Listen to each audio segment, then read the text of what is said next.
तो ग्रहों के जो सूत्र हैं, हम लोगों ने फाउंडेशन देख लिया था। फाउंडेशन में हमें पता चल गया था कि भाई जो ग्रह होते हैं वो उनका स्वरूप क्या होता है, उनके कारकत्व क्या होते हैं, है ना। सबसे पहले हमने फाउंडेशन देखा।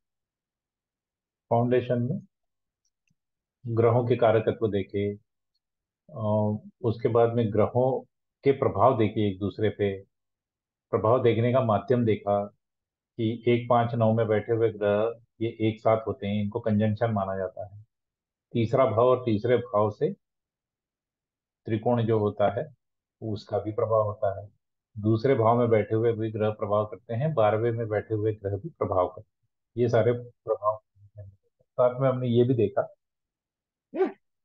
कि जब ये ग्रह प्रभाव कर रहे हैं तो ये ग्रह अपनी बल और शक्ति के माध्यम से अपने कारकत्व देंगे।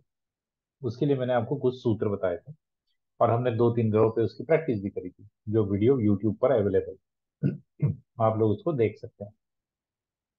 अब ये फाउंडेशन एक बार होने के बाद जब हमको ग्रहों का बल पता चल गया है, क्योंकि बल और शुभता अशुभता ऐसा डिफरेंशिएट करने वाली कोई चीज भृगुनंदी नाड़ी में नहीं है। बल्कि मैंने इसके ऊपर खोज करी है और कुछ सूत्र मैंने ढूंढ के निकाले हैं जो शुभता अशुभता के ऊपर बहुत प्रभाव डालते हैं या बहुत अच्छे तरीके से बताने की कोशिश करते हैं। But that is under experiment right now, मैं उसको टेस्ट कर रहा हूँ। तो वो मैं नहीं चाहूंगा कि मैं आपको अभी बता दूं क्योंकि उससे कंफ्यूजन बढ़ सकता है। तो बल और शुभता अशुभता जैसे हमने वैदिक में देखी थी वैसे ही हम भृगुनंदी नाड़ी में भी कर सकते हैं, ये मेरा अपना मानना है। ऐसा किसी भृगुनंदी नाड़ी की किताब में दिया नहीं गया है, लेकिन मेरा बिलीफ है इसलिए मैं उसके ऊपर काम कर रहा हूँ। उसके बाद में हमें देखना है कि किसी भी घटना का प्रॉमिस कैसे देखेंगे, एग्जीक्यूशन ऑफ प्रॉमिस कैसे देखेंगे, और डिलीवरी कैसे देखेंगे। ठीक है, अभी हमारा फाउंडेशन पूरा हो गया। फाउंडेशन के कई सारे सूत्र हैं, उसमें से दो महत्व मैंने सूत्र लिख दिए हैं, ये मैंने सब कवर कर लिए हैं आपको। लेकिन दो सूत्र जो है वो मैंने अभी कवर नहीं किए, वो मैं उसको आपको कवर कर देता हूँ और उसके बाद हम प्रॉमिस की तरफ चलेंगे। दो महत्वपूर्ण सूत्र ये है कि कोई ग्रह यदि वक्री है, रेट्रोग्रेड प्लैनेट है, तो वो अपना इफेक्ट पिछले भाव में भी देता है। तो इसको आइए उदाहरण के तौर पे देखने की कोशिश करते हैं। यदि कोई ग्रह वक्री है तो वो कैसे प्रभाव देता है ना।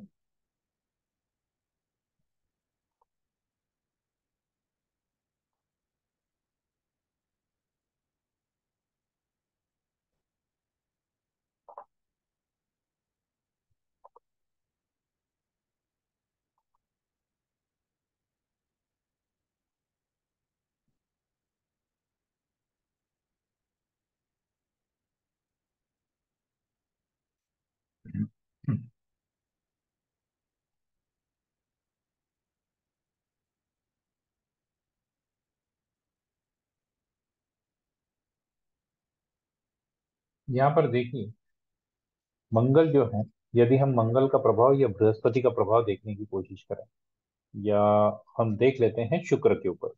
ठीक है, तो शुक्र के ऊपर कौन से ग्रहों का प्रभाव आएगा।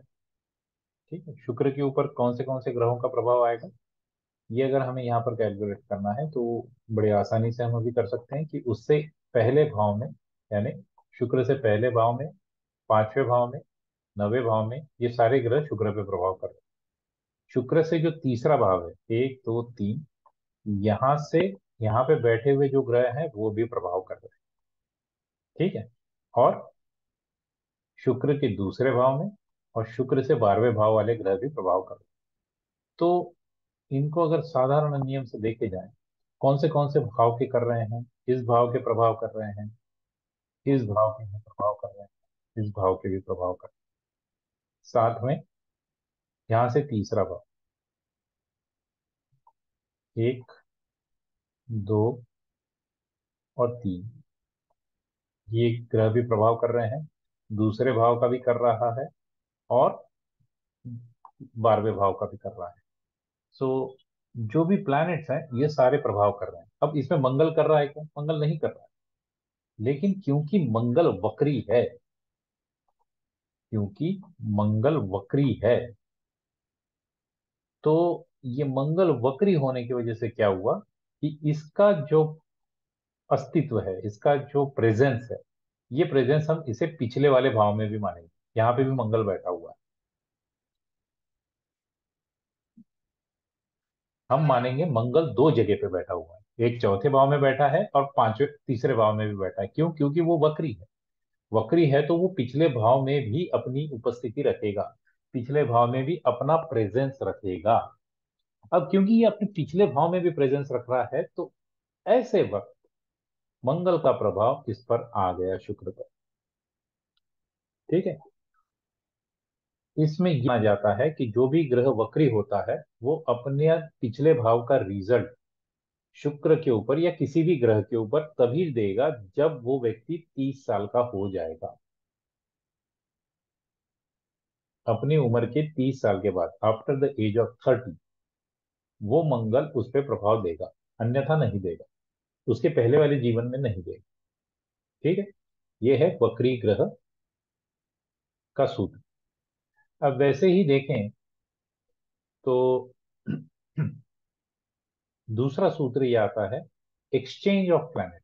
एक्सचेंज ऑफ प्लैनेट का मतलब ये होता है कि कोई एक ग्रह जिस राशि में बैठा हो, उसका स्वामी उस पहले वाले ग्रह के राशि में बैठा हो, वो कैसा है तो ये देखते हैं अभी। ठीक है।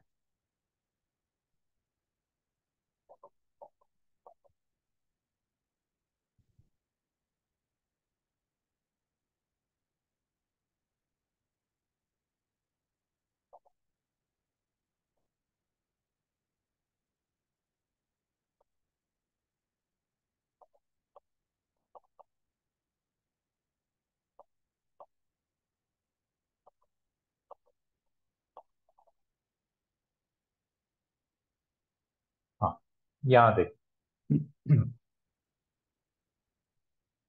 एक्सचेंज, परिवर्तन योग।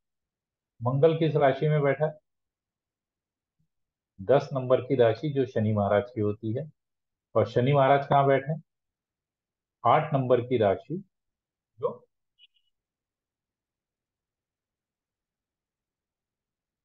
वृश्चिक है, वो मंगल की राशि है। ये केस में भृगुनंदिनाड़ी ये समझता है कि मंगल यहाँ भी बैठा हुआ है और शनि यहाँ भी बैठा हुआ है, इनका प्रेजेंस ये दोनों जगह पर है।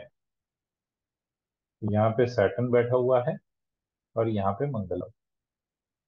यानी क्या हुआ, मंगल दो जगह प्रेजेंट हो गया और शनि भी कुंडली में दो जगह प्रेजेंट हो गया। वैसे ही जब वक्री होता है तो ग्रह जहां होता है वहां तो होता ही है, लेकिन पिछले भाव में भी वो होता है। लेकिन ये जो एक्सचेंज है ये कब काम करेगा? ये भी उम्र के 30 साल बाद ही काम करेगा, ये उसके पहले काम नहीं करता। ठीक। तो इस प्रकार से ये जो दो महत्वपूर्ण सूत्र हैं ये मैं आप लोगों को बताना चाहता था। इसकी भी वीडियो बन रही है, आप लोग देख सकते हैं यूट्यूब पर, ये तो मैं अपलोड कर दूंगा। तो हमको इससे ये पता चलेगा कि ग्रहों के प्रभाव जब ढूंढना है तो ये मूल सिद्धांत हमें सब पता होने चाहिए। ठीक। मैं आशा करता हूँ कि आप लोगों को ये सारे सिद्धांत अभी याद है। अब हम चलते हैं कि सूत्र कैसे देखें। अब हम देखेंगे शादी, प्रॉमिस कैसे देखना है। तो प्रॉमिस देखने के लिए जो सूत्र है वो मैंने इस फाइल में दे रखे हैं, ये फाइल आप सभी लोगों के पास है।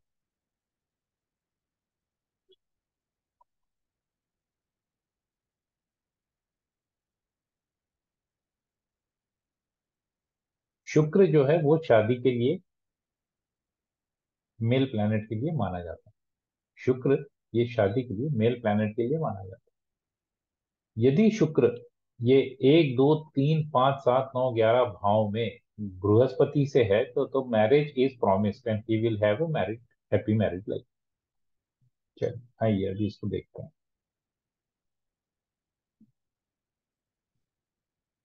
ये कुंडली हमारे पास है। इस कुंडली में सबसे पहला सूत्र लगाएंगे प्रॉमिस देखने का, शुक्र का प्रॉमिस। यहाँ पे मैं आप लोगों को एक बात बता दूं कि जीवन में होने वाली जितनी भी घटनाएं, उदाहरण के तौर पे शादी, बच्चा, एजुकेशन, पढ़ाई लिखाई, इंटेलिजेंस, फॉरेन जाना, घर बनाना, शादी, और या डिवोर्स, या फिर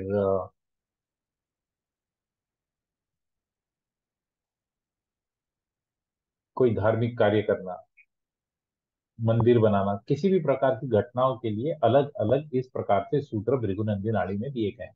हर घटना के लिए प्रॉमिस के सूत्र अलग से दिए गए हैं। ये याद रखिए। हर घटना के लिए, हर घटना के प्रॉमिस के लिए, हर घटना के वचन के लिए भृगुनंदी वाणी में ऐसे सूत्र कई सारे दिए गए हैं, सूत्र भी है और उनके एक्सेप्शंस भी दिए गए। ओके। अब शुक्र यदि 1 2 3 5 7 9 भावों में हो बृहस्पति से, तो शादी का प्रॉमिस है। अब यहाँ पे देखते हैं कि शुक्र कहाँ बैठा हुआ है बृहस्पति से। हमने सबसे पहले बृहस्पति को मार्क करना है, उससे दूसरा भाव, यानी पहला भाव, दूसरा भाव, तीसरे में, पांचवें में, सातवें में, नवे में और 11वें में। बृहस्पति से यदि इन भावों में शुक्र है तो शादी का प्रॉमिस है और एक अच्छी शादी होने के होने का वचन बताता है। अपने केस में वहां है, नहीं है, शुक्र जो है वो 12वें में बैठा हुआ है, तो मैरिज होने का प्रॉमिस नहीं है। अगर बृहस्पति शुक्र को देखें, early marriage, that is 21 to 25, if Saturn aspect Venus, marriage is delay. हमारे यहाँ तो मैरिज ही नहीं मिला। चलिए अभी दूसरा सूत्र लगाने की कोशिश करते हैं कि मैं वीनस को यहां से छुपा देता हूं और मैं वीनस को यहां लिख देता हूं कि वीनस यहां है। ठीक। ओके। ये क्या कह रहा है? इफ जुपिटर एस्पेक्ट वीनस, क्या शुक्र के ऊपर बृहस्पति का प्रभाव है? बृहस्पति पे कौन कौन प्रभाव डालेगा? 1 5 9 के त्रिकोण वाले ग्रह, उससे तीसरे भाव से त्रिकोण ग्रह, क्योंकि उसमें शनि का प्रभाव है, और दूसरे भाव में बैठे हुए ग्रह, और 12वें भाव में बैठे, तो बृहस्पति ने तो प्रभाव डाल दिया। यहाँ पे जब एस्पेक्ट की बात होती है तो ये भृगुनंदी नाड़ी के एस्पेक्ट है। गलती से भी वैदिक वाले एस्पेक्ट यहाँ ना लगाएं। ठीक है, वैदिक भूल जाएं, इसमें वैदिक का रोल नहीं है। तो बृहस्पति ने देख लिया, साथ में शनि ने भी देखा। तो बृहस्पति ने देखा है तो 21 से 25 के बीच में सिर्फ अगर बृहस्पति देखें, आप मान लीजिए कि यहाँ पे शनि नहीं है, ठीक है, तो सिर्फ बृहस्पति देखें तो हाँ डेफिनेटली शादी हो रही है और 21 से 25 साल में हो जाएगी। लेकिन अब शनि ने भी देख लिया 3 7 11 के त्रिकोण में होने की वजह से, तो वो केस में 26 से 32 साल में होगी, वो डिले हो जाएगी, क्योंकि शनि का कारकत्व उसमें जुड़ जाएगा। शादी, शादी और शादी में डिले, क्योंकि शनि डिले देता है। ठीक। तीसरा सूत्र, Venus placement in male horoscope shows the direction of from which the wife of the native would be coming. इससे ये भी पता चल जाता है कि पत्नी किस दिशा से आ रही, उसकी किस दिशा में उसका घर होगा। उसका बहुत ही सरल और सादा नियम है। पहला भाव ईस्ट डायरेक्शन है, दूसरा भाव साउथ डायरेक्शन है, तीसरा भाव वेस्ट डायरेक्शन है, चौथा भाव नॉर्थ डायरेक्शन। कैसे याद रखेंगे इसको? ईस्ट के अपोजिट कौन हुआ? साउथ के अपोजिट कौन हुआ? नॉर्थ। ठीक। अब इन चार भावों के अगर हमको दिशा पता चल गई है, तो ईस्ट से त्रिकोण वाले जो भाव हैं वो ईस्ट हो गए। ठीक है। साउथ से त्रिकोण वाले जो भाव है वो साउथ हो गए। वेस्ट से त्रिकोण वाले जो भाव हैं वो वेस्ट हो बताएंगे सारे के सारे। और नॉर्थ से त्रिकोण वाले जो भाव है वो नॉर्थ ही बताएंगे। ठीक। तो अभी देखते हैं कि भाई, यहाँ पर तो हमने देखा था कि पहले इसमें शादी तो नहीं हो रही थी, अब शुक्र को फिर से शिफ्ट कर देते हैं जहां पे हमने रखा था। ठीक है।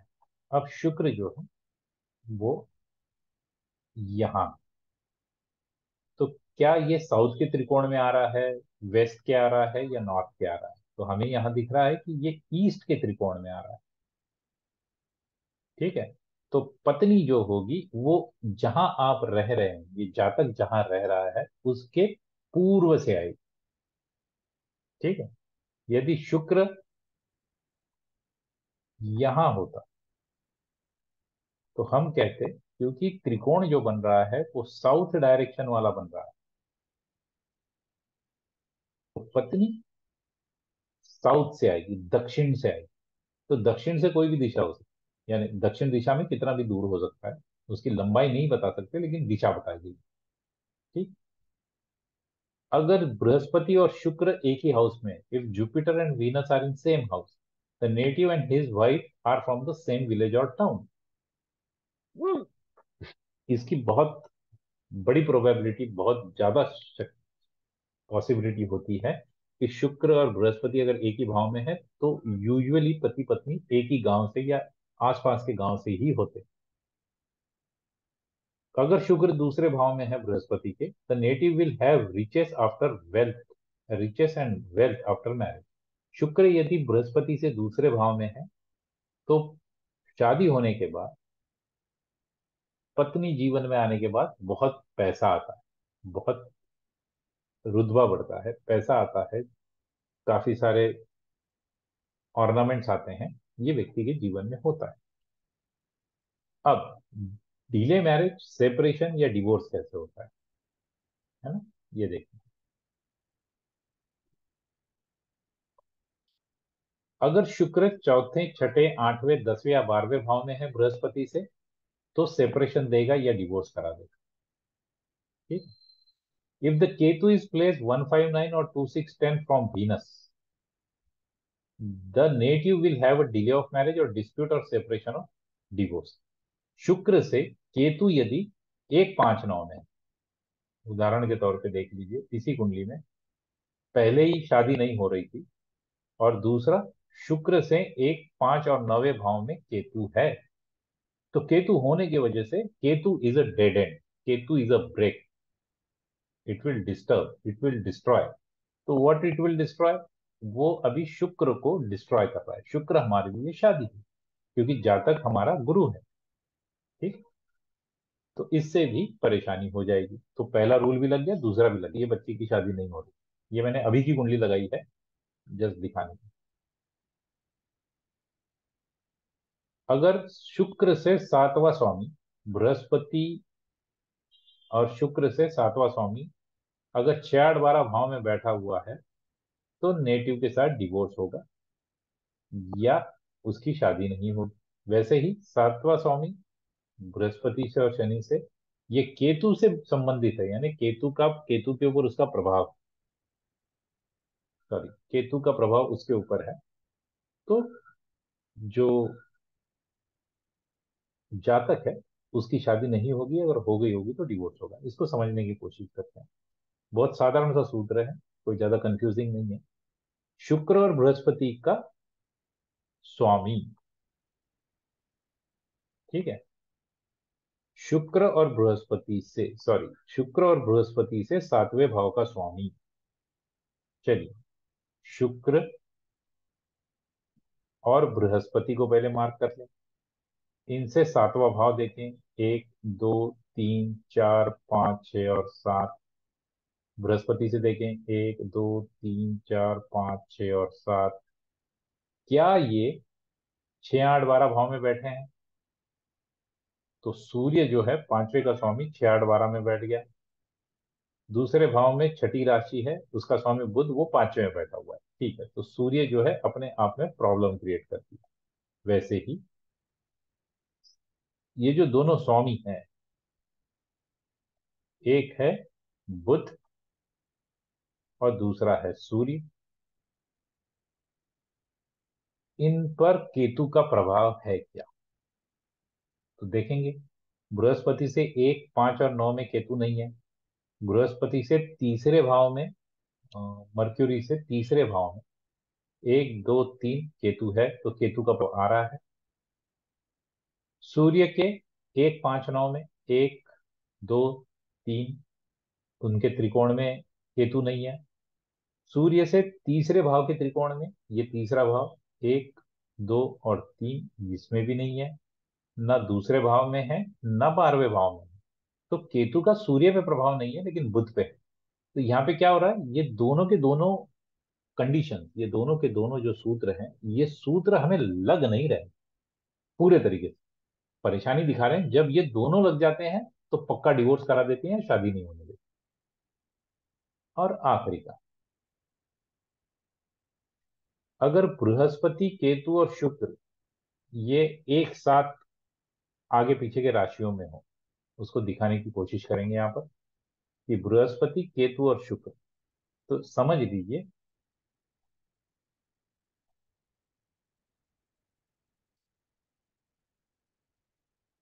यहाँ बृहस्पति है, यहाँ शुक्र है, और यहाँ केतु है। तो भी डिवोर्स होगा या शादी नहीं होगी। या फिर ऐसा नहीं है तो जुपिटर के बाद केतु है, और केतु के बाद शुक्र है, ये कॉम्बिनेशन में भी शादी नहीं होगी। बृहस्पति केतु शुक्र, या शुक्र केतु बृहस्पति, इस प्रकार से यदि अरेंजमेंट आ जाती है तो शादी नहीं होती या सेपरेशन हो जाता है। ठीक है।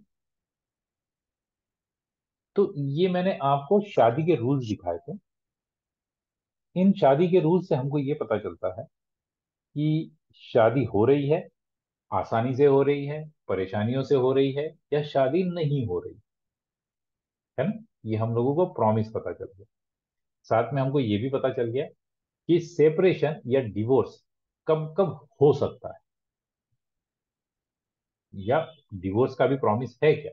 शादी का भी हो सकता है, डिवोर्स का भी हो सकता है, या सेपरेशन। मजे की बात यह है कि ज्योतिष में जो प्रॉमिस होता है सेपरेशन का, हर बार डिवोर्स को सेपरेशन, या सेपरेशन को डिवोर्स नहीं माना जाता।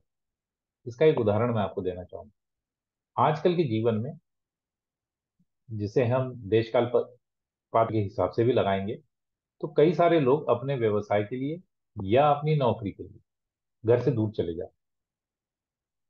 तो क्या वो डिवोर्स हो गया। वो तो टेम्पररी सेपरेशन। मेरे कई सारे मित्र हैं, और मैं भी जब जॉब करता था तो 6 महीने 8 महीने के लिए मेरी कहीं ना कहीं पोस्टिंग हो जाती। जैसे कभी दुबई हो गई थी, एक बार सूडान हो गई थी। 1 महीने के लिए मैं दुबई चला गया था, 3 महीने के लिए मैं नोएडा में था। यूएस में मैं 3 महीने के लिए चला गया था। तो मेरा परिवार तो इंडिया में था। तो क्या हम उसको डिवोर्स मानेंगे? जी नहीं, उसको सेपरेशन मानते हैं। लीगल सेपरेशन जो होता है वो होता है डिवोर्स, जिसमें आपको कोर्ट के तरफ से डॉक्यूमेंट मिलते हैं। इसको लीगल सेपरेशन कहते हैं। एक दूसरे से दूर रहने को भी सेपरेशन ही कहते हैं। तो आप इससे कंफ्यूज मत होइएगा कि यहाँ पर जब मैंने सेपरेशन लिखा हुआ है, देखिए यहाँ पे इंटेंशनली लिखा हुआ है सेपरेशन और divorce for male native. Separation और डिवोर्स फॉर मेल नेटिव। ठीक है। तो इस तरीके से हम लोग शादी का प्रॉमिस, या सेपरेशन का, या डिवोर्स का प्रॉमिस देख सकते हैं। ये डॉक्यूमेंट में मैंने आप लोगों को दिया हुआ है। हो सकता है कि पहले बार में ये ना समझ में आए, तो आप इसका वीडियो देखिएगा। वीडियो देखेंगे तो आपको फिर से समझ में आ जाएगा। ठीक। अभी, अब हमको जब पता चल गया है कि प्रॉमिस कैसे देखना, तो मैं आप लोगों को एग्जीक्यूशन ऑफ प्रॉमिस कैसे होगा ये बताऊं। ठीक। अब एक कुंडली लेते हैं, हम लोग एक कुंडली लगाते हैं जिसमें एग्जीक्यूशन ऑफ प्रॉमिस, या प्रॉमिस हो रहा, यहाँ पे तो प्रॉमिस ही नहीं हो रहा है ना।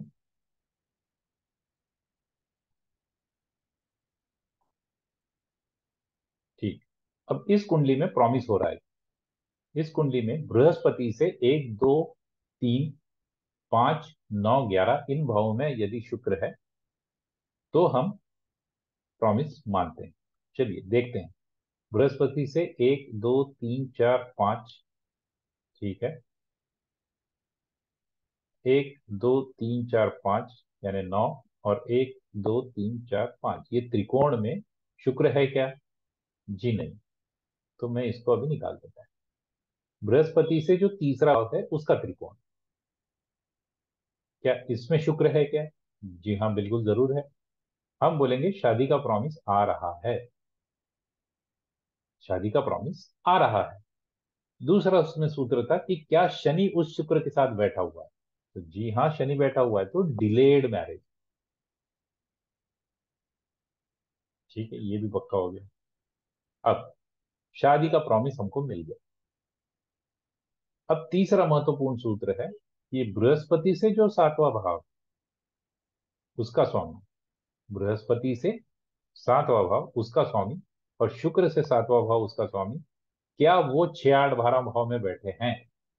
तो ये है बुध। तो बुध बैठा है छठे भाव में, चंद्रमा चौथे में बैठा है। दूसरा, यही जो दो स्वामी हैं, बुध और चंद्रमा, क्या इनके ऊपर केतु की दृष्टि है? जब भी मैं दृष्टि की बात करूंगा तो आपने ये समझना है कि हम जो दृष्टि की बात कर रहे हैं वो भृगुनंदी नाड़ी के प्रभाव की दृष्टि की बात कर रहे हैं। हम और किसी चीज की बात नहीं कर रहे, तो वैदिक से बिल्कुल इसको कंपेयर मत कीजिएगा। ठीक है, नहीं तो आप लोग मुझे, क्योंकि यूजुअली लोग मुझे वही प्रश्न पूछना शुरू कर देते हैं कि भाई वैदिक की दृष्टि लें या कैसी दृष्टि, या वैदिक की दृष्टि लेना शुरू कर देते हैं। तो यहाँ पर क्या दिखा रहा है? डिस्टर्बेंसेस दिखा रहा है, यहाँ पे थोड़ा चैलेंज दिखा रहा है। चौथा और पांचवा महत्वपूर्ण सूत्र कि शुक्र, बृहस्पति और केतु एक लाइन में बैठे हैं क्या? बिल्कुल नहीं, केतु कहीं और बैठे हैं और शुक्र और बृहस्पति कहीं। तो ये शादी तो दिखा रहा है। अब एग्जीक्यूशन ऑफ प्रॉमिस कब होगा? शादी कब होगी? यहाँ पे प्रॉमिस तो मिल गया, अब हम देखेंगे शादी कब होगी। तो यहाँ पर उदाहरण के लिए देखिए, यहाँ पर कंसेप्ट आता है प्रोग्रेशन, क्योंकि यहाँ पे दशा अंतरदशाएं नहीं होती। यहाँ पर क्या होता है? यहाँ पे होता है प्रोग्रेशन। प्रोग्रेशन का मतलब ये है, दो प्रकार के प्रोग्रेशन होते हैं। बृहस्पति को पूरा राशि चक्र घूमने में कितने साल लगते हैं? 12 साल। तो जीवन के पहले 12 साल, भृगुनंदी नाड़ी मानता है कि पहले 12 साल तक बृहस्पति इसी भाव में बैठा है। दूसरे 12 साल यहाँ बैठेगा, यानी 24 साल की उम्र तक वो यहाँ बैठेगा दूसरे 10वें भाव में। वहां से आगे आगे चलता जाए, 36 साल तक, यानी 24 से लेके 36 साल तक वो तीसरे भाव में बैठेगा। कहां से? जुपिटर से। 36 से लेके 48 तक वो बैठेगा 12वें भाव में, जो कि जुपिटर से चौथा है। 48 से लेके 60 तक वो यहाँ बैठेगा। 60 से लेके 72 तक वो यहाँ बैठेगा। 72 से लेके 84 तक वो यहाँ बैठेगा। 84 लेकर 96 तक वो यहाँ बैठेगा। ठीक है, तो 96 तो अपने आप में बड़ी उम्र है। अब यहाँ पे आपको पता चल गया कि बृहस्पति कहाँ कहाँ पर होने वाला है ना? बृहस्पति कहाँ कहाँ पर होने वाला है। अब पहले 12 साल में बृहस्पति यहाँ है, 12 से लेके 24वें साल में 10वें भाव में बैठा है, 24 से लेके 36 में यहाँ बैठा हुआ है, और 36 से लेके 48 साल यहाँ बैठा है। तो मुझे बताइए, 12 साल की उम्र तक जब बृहस्पति यहाँ है तो क्या शादी हो सकती है? 12 साल की उम्र तक तो किसी की शादी थी, तो ये तो आउट ऑफ क्वेश्चन हो गया। ठीक। अब 12 से लेके 24 में बृहस्पति जो है वो यहाँ बैठेगा। अब इस बृहस्पति को मैं निकाल देता हूँ थोड़ी देर को। अब ये बृहस्पति यहाँ पर आ गया। अब मुझे बताइए, क्या बृहस्पति शादी दे रहा है? अब सारे प्रॉमिस फिर से चेक करेंगे हम लोग। मूल कुंडली का प्रॉमिस देखा था, अभी प्रोग्रेशन का करेंगे कि 12 से लेके 24 में शादी होगी क्या। तो इसमें सबसे पहला सूत्र क्या है कि बृहस्पति से 1 2 3 5 7 5 9 और 11 में शुक्र होना चाहिए।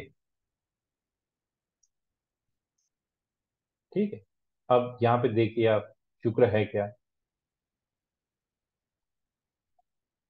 बृहस्पति से 1 2 3 4 5 9 और 1, यानी 1 5 9 के त्रिकोण में शुक्र नहीं है। दूसरा, इससे जो तीसरा भाव है बृहस्पति से, अब प्रोग्रेशन वाले बृहस्पति से देखेंगे, मूल गुण नहीं देखेंगे। प्रोग्रेशन वाला जो बृहस्पति है वो 1 2 और 3, ये 1 दो और तीन, क्या इस त्रिकोण में शुक्र है? जी नहीं, यहां भी नहीं है। ठीक है, तो दोनों त्रिकोणों में नहीं आया। क्या इस बृहस्पति से दूसरे भाव में और क्या इस बृहस्पति से 12वें भाव में शुक्र है? नहीं है। तो यानी 24 साल तक के समय में 12 से लेके 24 के बीच में शादी नहीं हो रही। 12 से लेके 24 के बीच में शादी नहीं हो रही है, क्योंकि प्रॉमिस मिला नहीं। जो प्रोग्रेशन का गुरु है, जैसे हमारे मूल कुंडली में प्रॉमिस मिला था, वही सूत्र हम प्रोग्रेशन के गुरु को लगाएंगे। ठीक है। अब 24 से लेके 36 साल तक चलते हैं। इसको मैं क्लियर कर देता हूं, इसको फिर से मिटा देता हूं। अब ये गुरु जो है, हम सोचेंगे कि ये यहां नहीं बैठा है, ये कहाँ बैठा है? अब ये 24 से लेके 36वें साल में यहां पर आया, जुपिटर।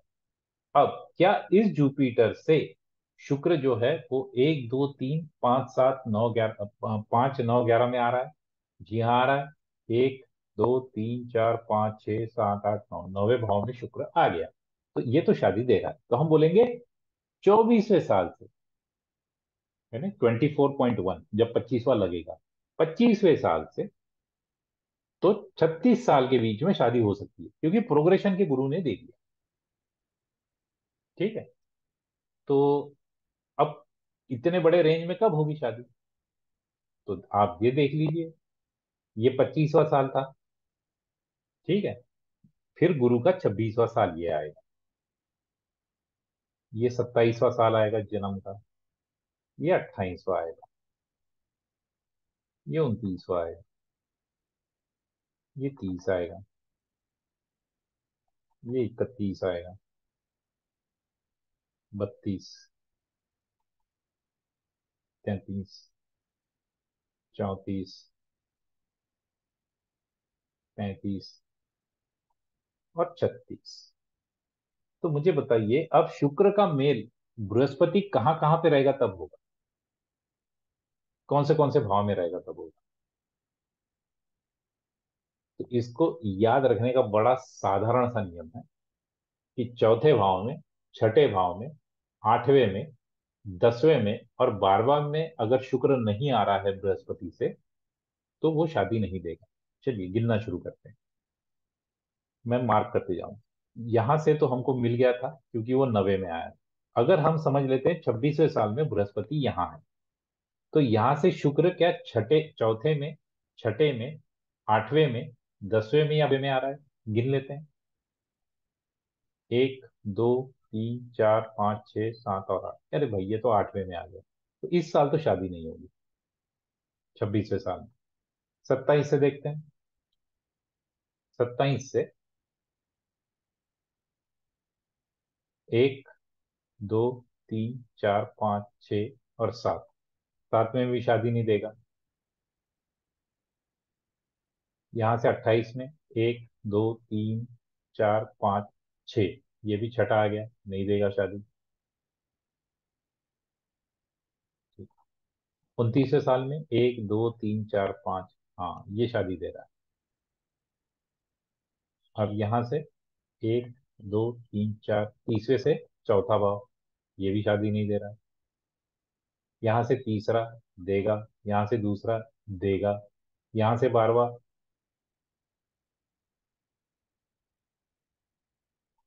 यहां से देगा, इस साल में देगा, इस साल में देगा, इस साल में भी देगा। यहां से 12वां आएगा, अब नहीं देगा। यहां से 11वां आएगा, ये दे देगा। और यहां से 10वां आएगा, ये नहीं देगा। ठीक है। अब ये मैंने कैसे ढूंढा, इसको फिर से एक्सप्लेन करता हूँ। जो भी आपका साल चल रहा है, उस भाव से चौथे में, छठे में, 8वें में, 10वें में या 12वें भाव में शुक्र है। अब हम गुरु को चला रहे हैं, इसको प्रोग्रेशन कहते हैं, इसको मूवमेंट ऑफ प्लैनेट कहते हैं, कि हम वर्चुअली इसको चला रहे हैं। मूल कुंडली में तो वो जहां बैठा है बैठा है, क्योंकि इसमें दशा अंतरदशा का उपयोग नहीं किया जाता, तो ये इसकी घड़ी का काम करता है। ये टाइमिंग सिस्टम है भृगु नंदी नाड़ी का। तो आप यहां देखें कि बृहस्पति 36, 24 से लेके 36 में तो यहां बैठा था, ये तो हमने मान लिया। अब 25वां साल ये है, फिर 26वां, 27वां, 28वां, 29, 30, 31, 32, 33, 34, 35 और 36, यहां तक आ गए। अब कौन से साल में जब बृहस्पति रहेगा, उसका शुक्र से क्या संबंध बनेगा। यदि वो चौथा संबंध, छठा संबंध, आठवां, 10वां और 12वां बना रहा है, तो वो शादी उन सालों में नहीं देगा।